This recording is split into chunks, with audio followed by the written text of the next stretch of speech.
The most embarrassing three-point shooting performances actually come from some of the greatest NBA players ever. This is unrealistic. Allen Iverson finishes with just 10. Jordan struggled the entire rack. He only ended up with... A lot of you may have forgotten Allen Iverson's debacle in the three-point shootout in 2000. First of all, he wasn't even supposed to be there, which is emphasized by these numbers. But the league wanted some superstar talent in the contest, so they invited the most popular player in the league. And he did not take this seriously. But he's shooting the set shot, which is not his normal shot. Maybe he feels from a stamina standpoint he needs to do that. Danny, when you come into this competition, did it matter how you were shooting from three-point range just prior to the shootout? Because no, Iverson has not shot well. Watch how nonchalant he is, so slow getting these shots off and then casually jogging to the next rack like this is a shoot-around practice. It was obvious that AI didn't care at all about this and almost made a mockery out of the three-point shootout. Look at this, it's under 10 seconds and Allen still has the moneyball here and an entire rack to go. So despite getting there with only 5 seconds to go, Iverson showed us just how quickly he could get shots up and ended up with only 2 balls left after the final buzzer. And the circus continued in the interview afterwards. And finishes with just 10. That's behind Nowitzki, Allen, and Porter. Let's go to Cheryl. Allen, that's a couple of air balls out there, kid. What happened? I don't know. Just wasn't going in. It's a lot tougher than you thought? Yeah, definitely. I didn't know I didn't think I was gonna get off all the shots. I knew it when I got to the third rack. I won't get up enough shots anyway. You were trying to shoot a set shot. You're a jump shooter. It's my first time, man. You know. I should have practiced a little bit more. Yeah, not enough practice. We talking about practice. This would become the story of his life. And losing was definitely not Michael Jordan's story in the NBA. But this might be the only time that MJ got humiliated by his opponent. You see, back in the day, guys would go one-on-one in an elimination shooting format, and they put the Bulls teammates up against each other. Craig Hodges was a sniper, shooting a league best percentage for 2 seasons prior, and he was knocking them long-range shots at 48% in 1990. Meanwhile, the undisputed scoring champ ramped up his three-point shot a lot, going from 27% in 1989 to a rock-solid 39% on more than 3 attempts per game in 1990. Now, that's a leap, but when the actual contest came to place, it was clear who's who. Well, Jordan has really struggled in his first 2 racks, and he's going to have to really bury the next 2 in order to get into it. He has missed almost every one and hasn't gotten a red, white, or blue ball down. It's 15-4, Craig Hodges early on. He stays in this kind of rhythm, he is going to be awfully tough to beat. He loves those corners again. He has 5 seconds to get 3 more shots up. He has not made one now from this left side.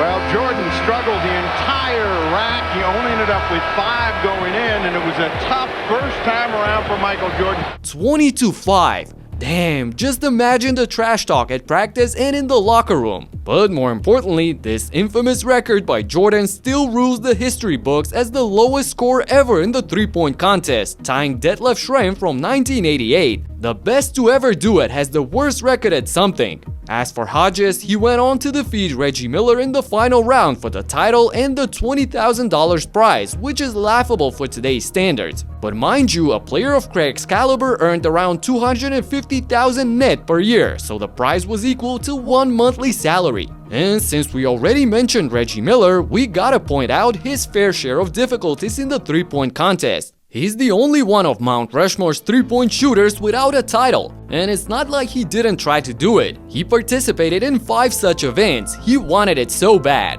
In 1989, as a sophomore, he was eliminated in the second round with a lousy 11 points. We saw what happened the following year as Reg came up short by just a point to Hodges. 16!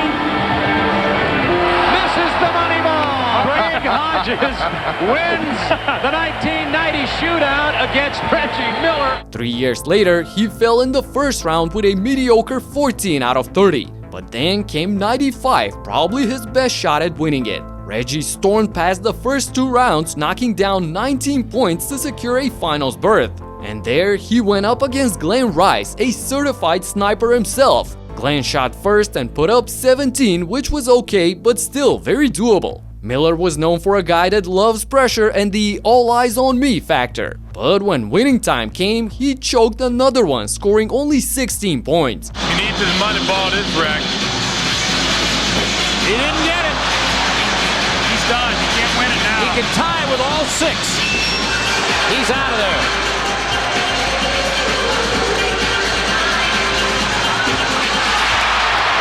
Reggie Miller is not able to catch Chuck Person, and we have a new AT&T long-distance champion, Glenn Rice. He forced himself to give it one more try in '98. This was primetime Reggie, a 4-time All-Star who led the Pacers to 3 conference finals. But the three-point contest proved to be his Achilles heel, as Miller was once again eliminated in the first round with a horrific 12 points. Speaking of the lowest of the low, you sure didn't expect to see easy money sniper on this list. Yup, Kevin Durant won the scoring title in 2010, so in 2011 he put up his name for the three-point contest. And to say that he struggled is an understatement. That's not his natural shot that he's doing right now. You're absolutely right. That's not the shot that he takes in a game. So he's trying to alter his shot because he knows there's so many racks.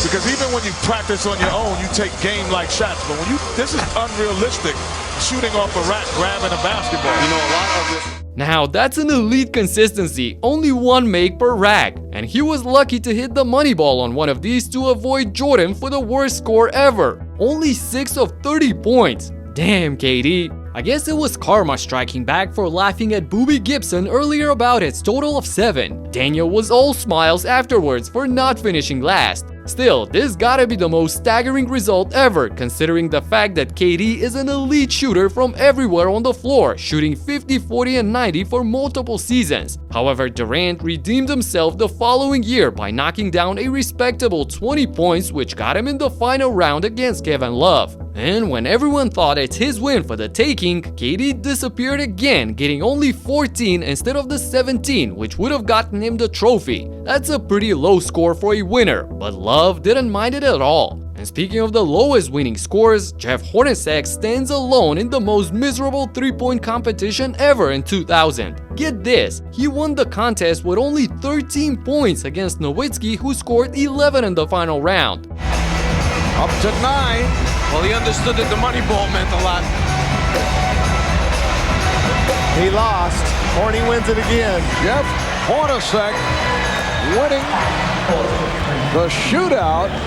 Although you get the idea, he doesn't feel as good about it as he did 2 years ago when he lit it up. A score of 13 will get you the last place in a lot of years of this competition, but for Jeff, it brought him the 2nd consecutive title. And this gotta be the most catastrophic start to the three-point shootout ever.